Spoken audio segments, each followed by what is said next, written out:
নমস্কার, আমি Tanu De. Welcome back to math media. প্রথমেই সকলের কাছে দুঃখিত, কারণ প্রায় 1 মাসের উপর বা 1 মাস হতে চলল কোনো ক্লাস আপডেট দিতে পারিনি। তার একটাই কারণ, একটা না অনেকগুলো কারণ, তার মধ্যে একটা কারণ তোমরা ব্যাকগ্রাউন্ড দেখতে পাচ্ছ, রুম চেঞ্জ করতে হয়েছে আমাকে। আমি যে বাড়িতে রুম ভাড়া থাকতাম সেই বাড়িটা পাল্টাতে হয়েছে। ঠিক আছে, সেসব বাদ দাও, আমরা আবার ক্লাস শুরু করছি। সকলকে শুভ নববর্ষের অনেক অনেক শুভেচ্ছা। আশা করি সকলেই ভালো আছো। নতুন বছর তোমাদের সকলের ভালো কাটুক, তোমাদের সকলের স্বপ্ন পূরণ হোক, সকলের ইচ্ছে পূরণ হোক। চলো, সামনে আমাদের অনেকগুলো পরীক্ষা আছে, যেমন WBP, KP, এছাড়াও বিভিন্ন সেন্ট্রালের এক্সাম। সেই সমস্ত এক্সামগুলোতে একটা ধরনের অঙ্ক খুব বেশি আসে। আমরা আজকে সেই অঙ্কটা নিয়ে আলোচনা করব, সেই ধরনটা নিয়ে আলোচনা করব। দেখো অঙ্কটা কেমন। অঙ্কটা এরকমের, 325 মাথার উপরে মনে করো দিয়ে দিল 2023, দিয়ে বলে দেয় এর এককের ঘরের সংখ্যা কত।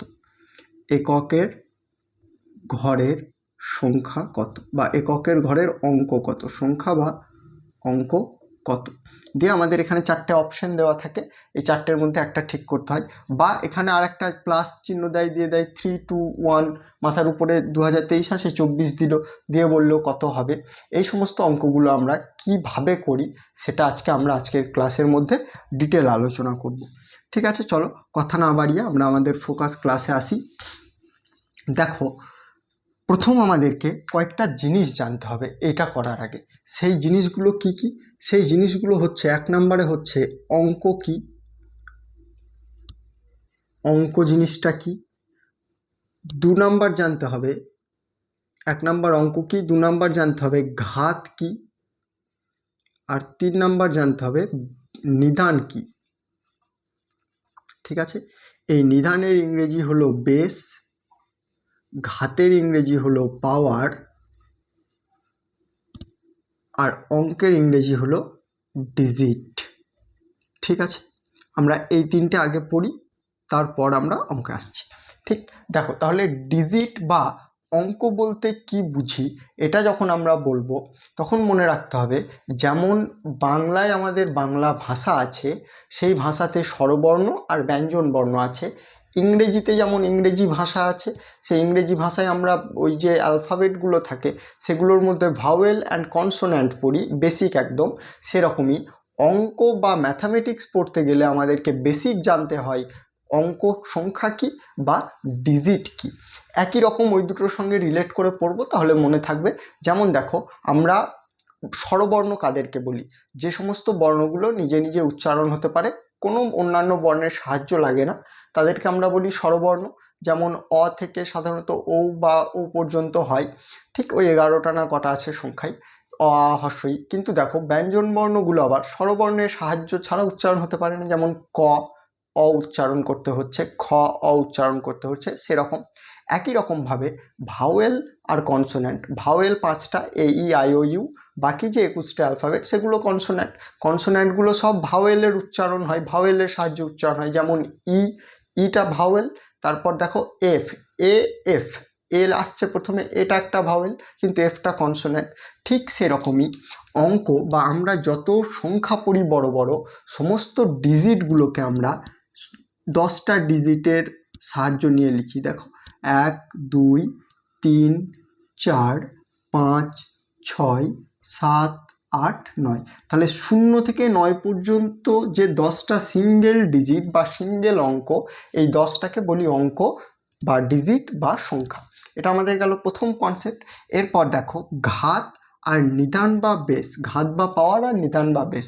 যে কোনো একটা সংখ্যা আমরা যদি এখানে লিখি, মনে করো 75 টু দি পাওয়ারে 25। ঠিক আছে, এই যে যেটা নিচে আছে এটা মনে রাখবে বেস।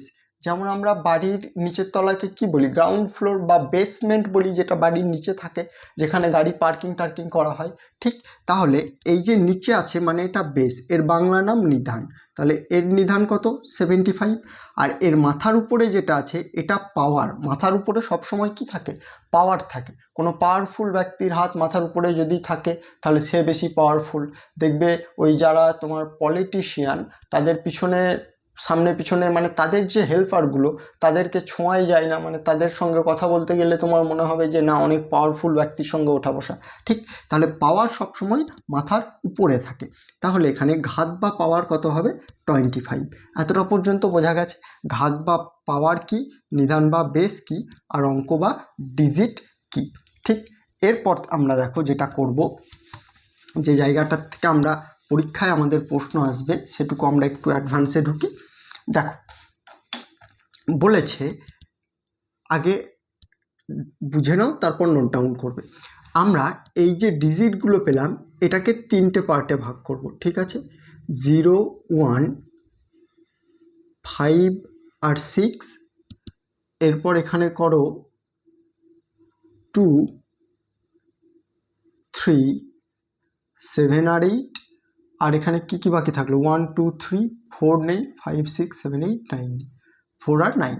দেখো 10টা ডিজিটকে আমরা 3টে ভাগে ভাগ করলাম, 0, 1, 5, 6, 2, 3, 7, 8, 4 আর 9, ঠিক? এবার এই পার্টটা সবচেয়ে সহজ পার্ট, এটা আমাদের টাইপ 1-এ। কী রকমের অঙ্ক করব সেটা আগে পুরোটা দেখো তাহলে বুঝতে পারবে। এটা হচ্ছে টাইপ 2-তে আর এটা হচ্ছে টাইপ 3-তে। আমরা প্রথমে টাইপ 1 পড়ব, তারপর টাইপ 3 পড়ব, তারপর টাইপ 2 পড়ব, ঠিক? দেখো টাইপ 1, 2, 1টা প্রথমে পড়ি আমরা, ঠিক আছে? মনে করো সাপোজ 2, 3, 7, 5 পাওয়ারে এখন আমাদের চলছে 2024 সাল। এর এককের ঘরের সংখ্যা কি হবে বলো দেখি? এককের সংখ্যা বা এককের অঙ্ক যাই বলো না কেন, এর এককের অঙ্ক হবে সেটা বের করার জন্য আমাদেরকে, আমরা প্রথম এটা টাইপ 1 পড়ছি, এর এককের ঘরটা দেখতে হবে, ঠিক আছে? এখানের যে এককের ঘরটা আছে সেটা দেখতে হবে। আমি এককের ঘরটাকে যদি আলাদা কালি দিয়ে লিখি তাহলে দেখো এক্ষেত্রে এককের ঘরে কি আছে? এক্ষেত্রে এককের ঘরে 5 আছে। তাহলে এক্ষেত্রে এই যে 5টা আছে, এই 5টা এই টাইপ 1-এর মধ্যে 4টে ডিজিটের মধ্যে পড়ছে, 0, 1, 5, 6। তার মানে এখানে যা যা সংখ্যা থাকবে, এই যদি 4টে সংখ্যা থাকে 0, 1, 5, 6, এই এককের ঘরে সেই সংখ্যাটাই হবে। তার মানে এই পুরো সংখ্যাটার এককের ঘরের সংখ্যা হবে 5। এক্ষেত্রে পাওয়ারে বা ঘাতে কি থাকলো কি না থাকলো তার উপর কোনো কিছু ডিপেন্ড করে না, বোঝা গেছে? একই রকম যদি আমরা তোমাকে আর একটা এক্সাম্পল দিই, 5, 7, 0, 6 মাথার উপরে আছে মনে করো 7, 0, 2, 3, 4। এটারও এককের সংখ্যা কত হয়ে যাবে? তাহলে এখানটা দেখতে হবে, এখানটায় কত আছে এককের ঘরে? এককের ঘরে আছে 6। এককের ঘরে যখন 6 আছে তার মানে এক্ষেত্রে এককের ঘরের সংখ্যা হয়ে যাবে 6। একই রকম করে এখানে যদি 0 থাকে এককের ঘরে, পাওয়ারে যাই থাক না কেন তোমার এককের ঘরের সংখ্যা হবে 0। যে এককের ঘরে যদি 1 থাকে, পাওয়ারে যা কিছু থাক না কেন এককের ঘরের সংখ্যা হবে 1। বোঝা গেছে? এটা গেল আমাদের টাইপ 1। এবার দেখো এবার আমরা আসি টাইপ 2টাতে। টাইপ 1টা করলাম, এরপর আসি টাইপ 2। দেখো টাইপ 2 না, আমরা বললাম আগে টাইপ 3 করব, তাই তো? তাহলে এখানটায় আমরা হেডিং করছি দেখো টাইপ 3, ঠিক আছে? টাইপ 3তে আগে দুটো জিনিস লেখো। লেখো এককের ঘরে, এককের ঘরে কি কি থাকতে হবে? 4 থাকলে কি হবে? ঠিক আছে, এককের ঘরে যদি 4 থাকে তাহলে দেখো এককের ঘরে যদি 4 থাকে তাহলে পরে প্রথমে এই যে পাওয়ার থাকবে না, এটা এককের ঘরে 4 থাকলে প্রথমে দেখতে হবে সূচকটা কি, সূচকটি জোড় কি না বিজোড় সেটা দেখতে হবে, ঠিক আছে? সূচক মানে পাওয়ার যেটা, ঠিক আছে? সূচক বলতে এখানে পাওয়ারকে বোঝাচ্ছে, ঘাতটাকে বোঝাচ্ছে, ঠিক আছে? জোড় কিনা বিজোড় দেখতে হবে। এবার এ দেখো যদি জোড় হয় বা জোড় হলে এককের ঘরে 4 বসবে, ঠিক? আর বিজোড় হলে এককের ঘরে 6 বসবে, ঠিক আছে? জোড় হলে এককের ঘরে 4 বসে, আর বিজোড় হলে এককের ঘরে 6 বসে। সরি, জোড় হলে এককের ঘরে 6 বসে, আর বিজোড় হলে এককের ঘরে 4 বসে। ঠিক, জোড় সংখ্যা হলে এককের ঘরে বসে 6, আর বিজোড় সংখ্যা হলে এককের ঘরে বসে 4। তাহলে আমরা যদি একটা উদাহরণ নিই, মনে করো 202434 টু দি পাওয়ার, এইটা 4। উপরে জোড় সংখ্যা কোনটা নিলাম, মনে করো 264। দেখো, জোড় সংখ্যা বোঝার নিয়ম হলো এককের ঘরে যত বড়ই সংখ্যা থাকে এককের ঘরের সংখ্যাটা 2 দিয়ে ভাগ যেতে হবে। ঠিক, এটা জোড় সংখ্যা আছে, এখানে 4 আছে, তাহলে সূচক এককের ঘরে 4 থাকতে হবে। প্রথম কথা 4 আছে। এরপর দেখো সূচকটা জোড় কিনা বিজোড় দেখতে হবে। তাহলে 264 কি, এই 264টা জোড়। এবার বলছে জোড় যদি হয় তাহলে এর এককের ঘরের সংখ্যা কি হবে, এককের ঘরে কি হবে, এককের ঘরে হয়ে যাবে 6। ঠিক আছে, জোড় হলে এককের ঘরে বসবে 6। আর যদি বিজোড় হয় তাহলে বিজোড় মানে কি, মনে করো 202434 বিজোড় নিয়ে নিলাম 263, এর এককের ঘরে কি বসে যাবে, এককের ঘরে বসে যাবে 4। বোঝা গেল? জোড় আর বিজোড়ের ধারণা সম্পর্কে স্পষ্ট ধারণা আছে। আমি একটু সরে যাই, যদি কেউ নোট করবে নোট করে নিতে পারো, স্ক্রিনশট করলে স্ক্রিনশট করে নিতে পারো। ঠিক আছে,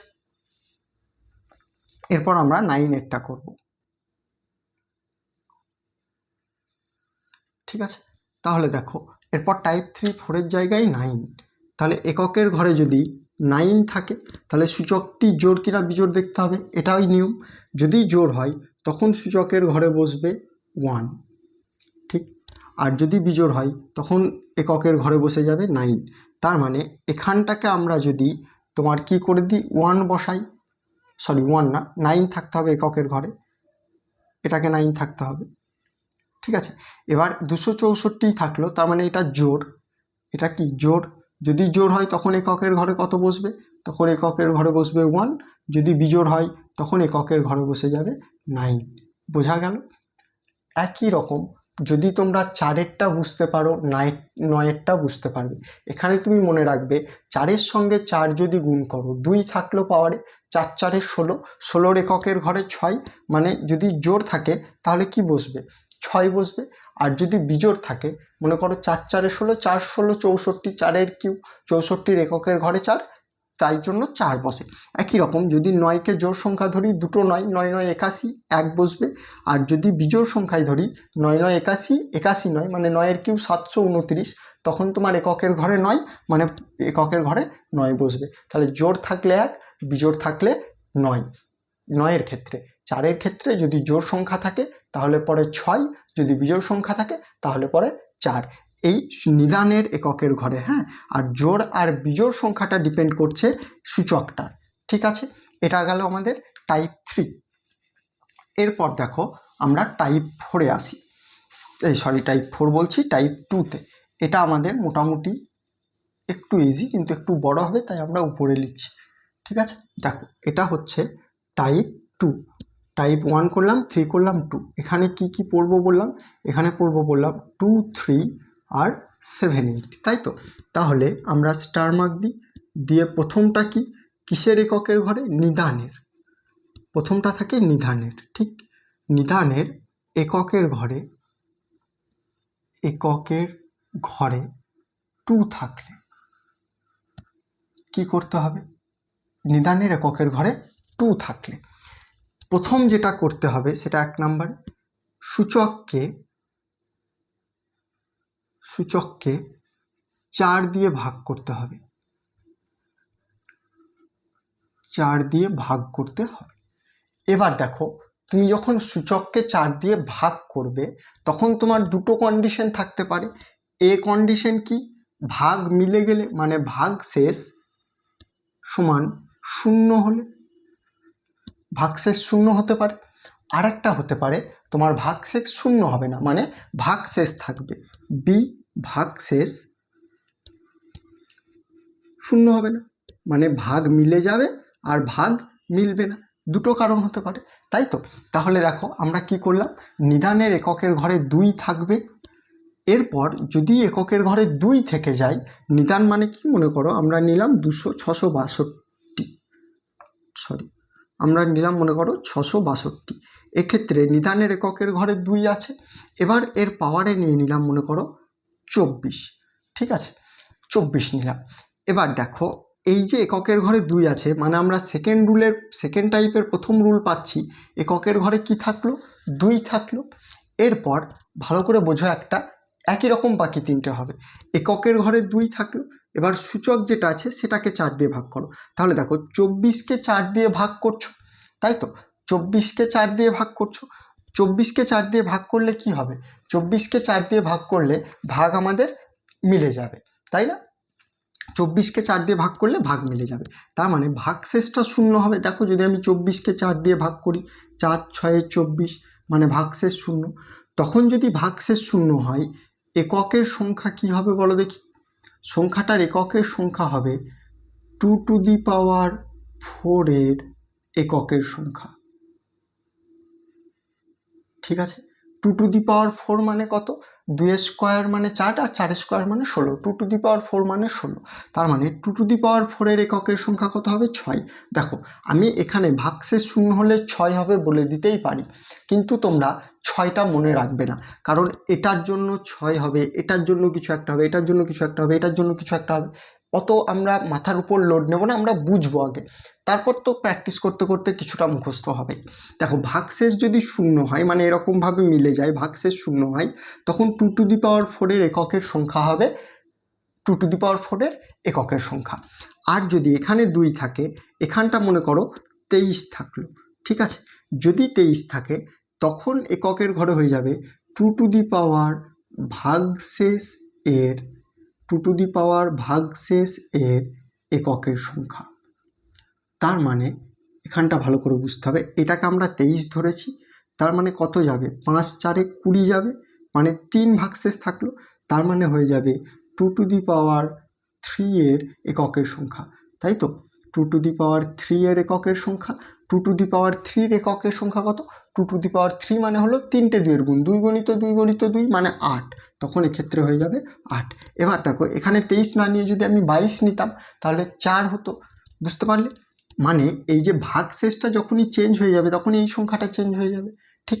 তাহলে আমরা যদি সূচককে 4 দিয়ে ভাগ করে ভাগশেষ মিলে যায়, তাহলে পরে একটা হবে, ভাগশেষ না মিললে পরে একটা হবে। একই রকম করে আমরা যদি দেখো 3এরটার কথা চিন্তা করি, তাহলে নোট ডাউন যারা করছো তারা নোট ডাউন করো। নিদানের ঘরে যদি 3 থাকে, মানে এখানটায় যদি 3 থাকে, ঠিক আছে, নিদানের এককের ঘরে যদি 3 থাকে, তখন কি করব, তখন সূচককে প্রথমে 4 দিয়ে ভাগ করব, সেম রুলস।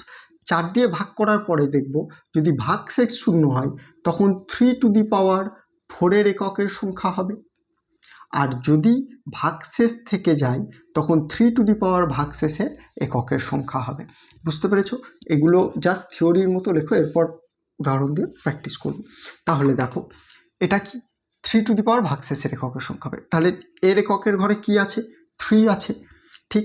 তার মানে একে 4 দিয়ে ভাগ করব, প্রথমে আমরা 24 নিই, ভাগশেষ মিলে যাচ্ছে, তার মানে এটার এককের ঘরের সংখ্যা কত হবে, 3 to the power 4। 3 to the power 4 মানে হচ্ছে দেখো 4টে 3-এর গুণ, 3 গণিত 3 9, 9 গণিত 9 81। তাহলে 81 যদি হয় মানে 1, এককের ঘরে এর এককের ঘরের সংখ্যা হয়ে যাবে 1, ঠিক।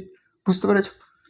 ঠিক। এবার যদি মনে করো এটাকে 23 নিই, তখন হয়ে যাবে ভাগশেষ 3 থাকবে, তার মানে 3 to the power 3, 3 to the পাওয়ার 3 মানে 27, 2 আর 7, তার মানে এককের ঘরে 7, এক্ষেত্রে 7 হবে, ঠিক আছে। একই রকম করে জাস্ট ডেফিনেশনে লিখে রাখো, যদি এককের ঘরে 7 থেকে যায়, তখন এখানটা 7 টু দি পাওয়ার 4 এর এককের সংখ্যা হবে, ঠিক। আর যদি এককের ঘরের 7 থাকার পরে ভাগশেষটা না মেলে সূচকে, তখন 7 টু দি পাওয়ার ভাগশেষের এককের সংখ্যা হবে। বুঝতে পারলে? 7 টু দি পাওয়ার ভাগশেষের এককের সংখ্যা হবে। একই রকম করে 8-এর ক্ষেত্রেও আমার বোর্ড আমি লিখে দিলাম, তোমরা লিখে নেবে। 8 টু দি পাওয়ার 4, এখানে হয়ে যাবে 8 টু দি পাওয়ার 4, এখানে হয়ে যাবে 8 টু দি পাওয়ার ভাগশেষের, ঠিক আছে। তাহলে দেখো আমরা যেটুকু করলাম সেটুকু যদি একবার জিস্ট আকারে করি, ঠিক। আমি বোর্ডটা পুরোটা মুছছি। দেখো আমরা যেটুকু পড়লাম সেটুকু যদি একটু জিস্ট আকারে করে নিই, তাহলে ছকের ক্ষেত্রে প্রথমে আমরা এখানে 0 1 2 3 4 5 6 7 8 9 10, সরি 10 না 9, এই পুরোটা হচ্ছে কি বলো দেখি, নিদান। নিদান এর এককের ঘর, এককের অঙ্ক। ঠিক আছে, একে আমরা তিনটে ভাগে ভাগ করলাম। একটা হচ্ছে 0 1 5 আর 6, এটা একটা। একটা হচ্ছে 2 3 7 আর 8, আর একটা হচ্ছে তোমার 4 আর 9 হয়েছে। এটা আমার পুরোটা কি গেল, নিদানের ঘর গেল। এক্ষেত্রে সূচক যাই থাক না কেন, সূচক যাই থাক এককের ঘরে এই অঙ্কই বসবে, তাই না? এটার ক্ষেত্রে কি পড়লাম, সূচক দুটো জিনিস হতে পারে, একটা হতে পারে জোড় আর একটা হতে পারে বিজোড়, তাই তো। যদি প্রথমটা 4-এর জন্য লিখছি, ঠিক আছে, এটা এ এটা বি ধরলাম, মনে করো এটা এ এটা বি, প্রথমটা 4-এর জন্য লিখছি। যদি সূচক জোড় থাকে, তার মানে 4কে জোড় সংখ্যা 4 স্কোয়ার 16, তখন এককের ঘরে হয়ে যাবে কত, 6। আর যদি বিজোড় থাকে, তখন এককের ঘরে হয়ে যাবে 4, 3টে 4, তার মানে একটা 4 হয়। এরপর 9-এর জন্য যদি জোড় থাকে এককের ঘরে হয়ে যাবে 1, যদি বিজোড় থাকে এককের ঘরে হয়ে যাবে 9। এটার ক্ষেত্রে দেখো, সূচককে কি দিয়ে ভাগ করতে হবে, 4 দিয়ে ভাগ করতে হবে। সূচক ভাজিত 4। যখনই কোনো সংখ্যাকে তুমি কিছু দিয়ে ভাগ করবে, দুটো কন্ডিশন হতে পারে। একটা হতে পারে ভাগশেষ সমান 0, আর একটা হচ্ছে ভাগশেষ নট ইজিক্যাল টু 0। এরপর আমরা 4টের জন্য লিখব, ঠিক আছে, 4টের জন্য লিখব। যদি ভাগশেষ 0 হয়ে যায়, তখন 2 টু দি পাওয়ার 4-এর একক অঙ্ক। একই রকম 3 to the power 4, 7 to the power 4 আর 8 টু দি পাওয়ার 4। আর যদি ভাগশেষটা নট ইকুয়ালস টু 0 হয়, তখন 2 টু দি পাওয়ার ভাগশেষ 3 টু দি পাওয়ার ভাগশেষ 7 টু দি পাওয়ার ভাগশেষ আর 8 টু দি পাওয়ার ভাগশেষ হবে। এই গেল আমাদের টোটাল থিওরি পার্ট। আশা করি বুঝতে পেরেছো। এরপর দেখো, আমরা কয়েকটা এক্সাম্পল নিয়ে আলোচনা করি। তারও আমি এক্সাম্পলগুলো একটু লিখে নিই, ঠিক আছে, 1 সেকেন্ড মুছলাম। হ্যাঁ, আমরা দুটো এক্সাম্পল নিয়ে আজকে আলোচনা করছি। ভিডিও লেন্থ বড় করে লাভ নেই। তারপর তোমাদের যদি আরও এক্সাম্পল করতে হয়, তখন আমাকে জানাবে, ঠিক আছে। পুরোটা করি, একটা করি 251। আজকে দুটো এক্সাম্পল নিয়ে আলোচনা করব। 251 to the power 98 plus 21 to the power 29, আচ্ছা, minus 106 to the power 100 plus 705 to the power 35। এটা গেল।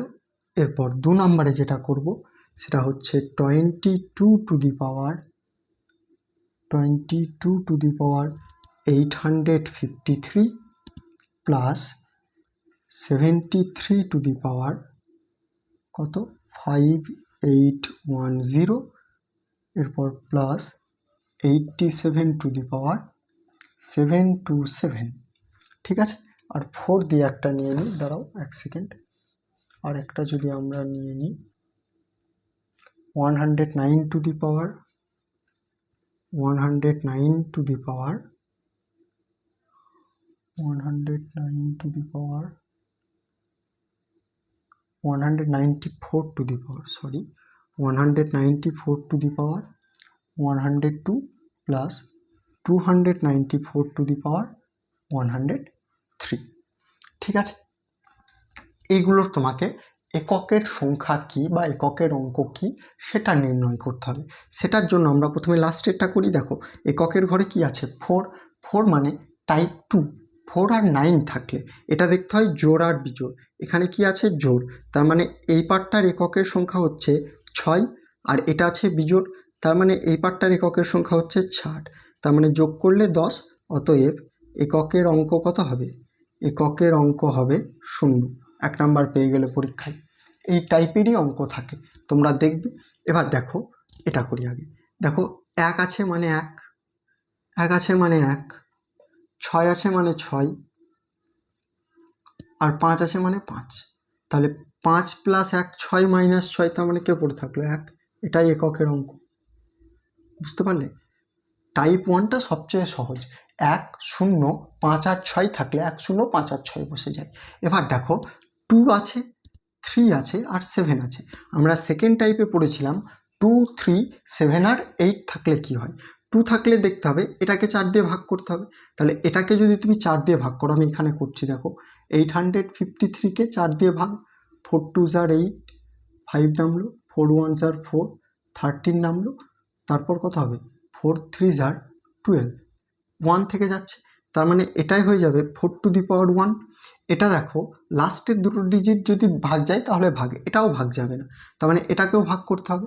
এটা কত আছে, এখানেই যদি আমরা ভাগটা করি, এটা আছে 5810, 5810, একে 4 দিয়ে ভাগ করো, 4 1s are 4, 18, 4 4s are 16, 21, 4 5s are 20, 10, 4 2s are 8 মানে 2, তার মানে এটা হচ্ছে 2 টু দি পাওয়ার ছিল না, এটা 2 আছে, 2 টু দি পাওয়ার 1, এটা হচ্ছে 2 টু দি পাওয়ার ভাগশেষ কত 2, তো তাই 2 টু দি পাওয়ার 2। এরপর প্লাস 727কে ভাগ করব, এটা 2 না, এখানে 3 ছিল তাই 3 হবে, 3 টু দি পাওয়ার 2। এরপর দেখো 727কে ভাগ করব, 727 4 দিয়ে, 4 1s are 4, 32, তার মানে 4 8s are 32, 7 4 1s are 4, 3, তার মানে এটা হয়ে যাবে 7 টু দি পাওয়ার 3। তার মানে কি 2 টু দি পাওয়ার 1 এর এককের ঘরে 2, 3 টু দি পাওয়ার 2 মানে 3 স্কোয়ার, এককের ঘরে 9, আর 7 এর কিউব মানে হচ্ছে তোমার 343, এককের ঘরে কত 343-এর 3, তার মানে 9 আর 3 12 আর 2 14, এককের ঘরের সংখ্যা কত 4।